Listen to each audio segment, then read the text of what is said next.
Try na po natin yung homemade na dark chocolates. Yung ginawa po ni Mrs. I think 2 days ago. So baseline po muna tayo ng blood sugar.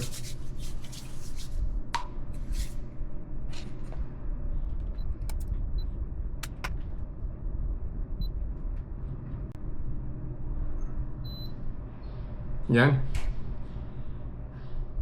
Sakto, 105. So, nag-breakfast ako like an hour or probably an hour and a half ago. So, may food intake na po ako before doing this test. So, meron po ako ritong 5 pieces ng chocolate na homemade na dark chocolates. So, tinimbang ko po siya. 10 grams po yung isa. So, this is equivalent to 50 grams of dark chocolates. Kainin ko po siya after an hour. Babalik po ako to get the blood sugar reading.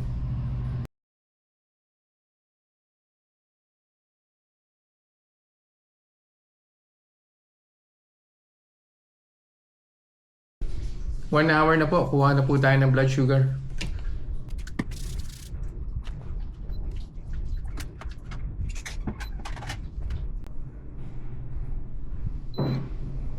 Yun. Bumaba pa po, no? So, 105 po tayo nag-start. Now, it's 102. So, bumaba po siya ng 3 units. I-check ko po ulit, no? After an hour. Para makasiguro po tayo. Baka na-delay lang. Pero, yung 50 grams po na chocolate, more than enough po siya kung naghahanap po kayo ng dessert. And at the same time, masarap din naman po siya. Final blood sugar reading na po tayo.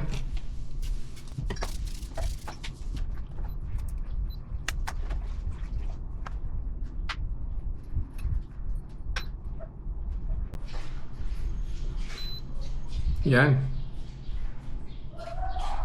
So it's pretty obvious, no? Wala pong naging blood sugar spike si homemade na dark chocolates, no? So as far as I can remember, 105 po yung start natin. First hour nag 102 po siya. Now it's down to 95. So okay po siya para po sa mga diabetic persons.